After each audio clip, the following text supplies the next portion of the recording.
सिफारिश की, कैसे दिखता है? देखिए, ये एक राजनीतिक निर्णय है, क्योंकि इस देश के लगभग सभी प्रमुख राजनीतिक दल जो देशभक्त है, एक साथ आकर एक इंडिया गठबंधन बनाया।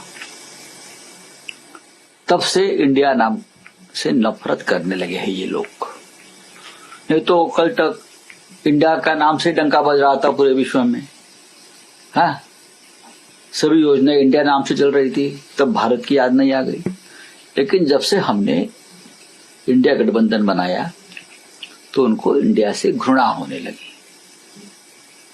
अब भारत से क्या हम नफरत नहीं करेंगे ना? भारत तो हमारा ही है, भारत देश है, संविधान में भारत का जिक्र है।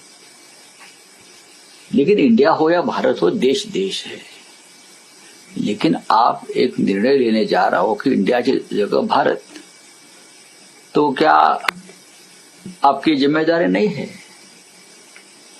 कि ये पूरा विषय इस देश के सभी राजनीतिक दल है जो संसद में काम करते हैं, ऑल पार्टी मीटिंग बुलाकर उस बारे में चर्चा करे, या आने वाले पार्लियामेंट के सत्र में उस बारे में चर्चा हो। लेकिन आपने नाम बदल दिया देश का अपने हिसाब से किताबों में। ठीक है, भारत हो या इंडिया हो, हम तो एक है। और जल्दी ही आपको पता चलेगा, आप कितने भी नाम बदलो, कुछ भी करिए, 2024 में इंडिया भी रहेगा, भारत रहेगा, लेकिन इंडिया जीतेगा, भारत भी जीतेगा। देखिए, इस हुकूमत के अंदर आने वाले संस्थानों का मैं चरित्र देख करके बहुत हैरान हूँ। जब से इंडिया गठबंधन का जन्म हुआ, संभवतः जुलाई के महीने में, उसके बाद इस तरह के रिएक्शन आ रहे हैं प्रधानमंत्री जी से लेकर के उनके मंत्रियों के, कोई नाम तय ही नहीं कर पा रहे हैं कि कैसे इंडिया गठबंधन को अटैक करें। ये तो मैं मानता हूं कि बहुत ही पैनिक और हिस्टेरिकल रिएक्शन है। अब एनसीईआरटी ये कर रही है, आर्टिकल 1 का क्या करेंगे आप, which says India that is Bharat, India जो कि भारत। आपको इससे भी परहेज है? मतलब मेरी तो समझ में नहीं आ रहा। इतिहास में के तथ्यों के साथ खिलवाड़ कर रहे हैं। आज मैंने डिटेल पढ़ा चेयरमैन साहब का, वो कह रहे हैं फलाने को फलाने पढ़ाएंगे, फलाने को चिलाने पढ़ाएंगे। इसका मतलब है कि काउंटर फैक्चुअल इमेजिनेशन पर हिस्ट्री लिखी जाएगी, तथ्यों के साथ खिलवाड़ होगा और देश के नाम के साथ भी खिलवाड़ करेंगे। यानी कहीं ना कहीं मंशा है ना कि अल्टीमेट अटैक इस पे होगा। लेकिन आपको एक बात बताऊं, जिस इंडिया गठबंधन से आप परेशान दिख रहे हैं, हिस्टेरिकल रिएक्शन दिखा रहे हैं, अगर उस गठबंधन ने अपना नाम भारत कर लिया, फिर क्या करेंगे? कोई नया नाम, आर्यावर्त, जम्बो द्वीप वगैरह वगैरह। एक गांभीर्य होनी चाहिए।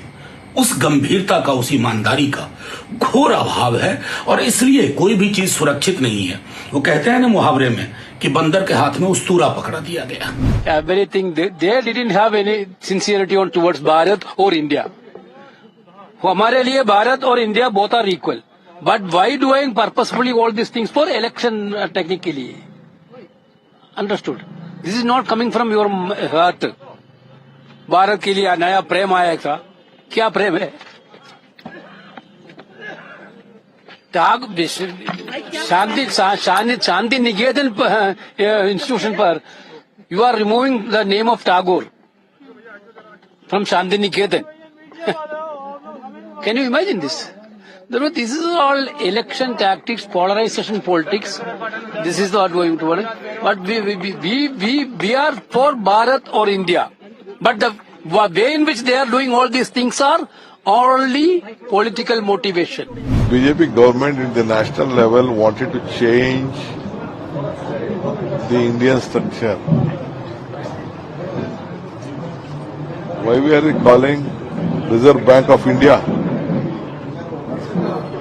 Indian Administrative Service, Indian Foreign Service. In all our passports, we have Republic of India, Constitution of India.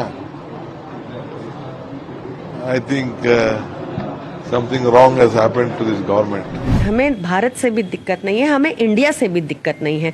हम आपको बता रहे हैं कि प्रधानमंत्री मोदी को इंडिया से दिक्कत क्यों हो गई है, और वो सिर्फ इंडिया गठबंधन बनने के बाद हुई है। आपको लगता है कि भारत बच्चों को बताया जाना चाहिए, रिकमेंडेशन सही है? आप हमारे संविधान में भारत और इंडिया दोनों यूज किया जाता है और दोनों ही यूज किया जाना चाहिए। मतलब भारत कहीं, मतलब भारत जहाँ पे यूज किया जाए इंडिया भी रहे, आप ये कह रहे हैं? दोनों रहे, क्योंकि हमारा संविधान इसकी परमिशन देता है। पर मैं आपको यही बता रही हूँ कि क्यों इंडिया शब्द से प्रधानमंत्री मोदी को अचानक इतनी दिक्कत हो रही है, ये उनका डर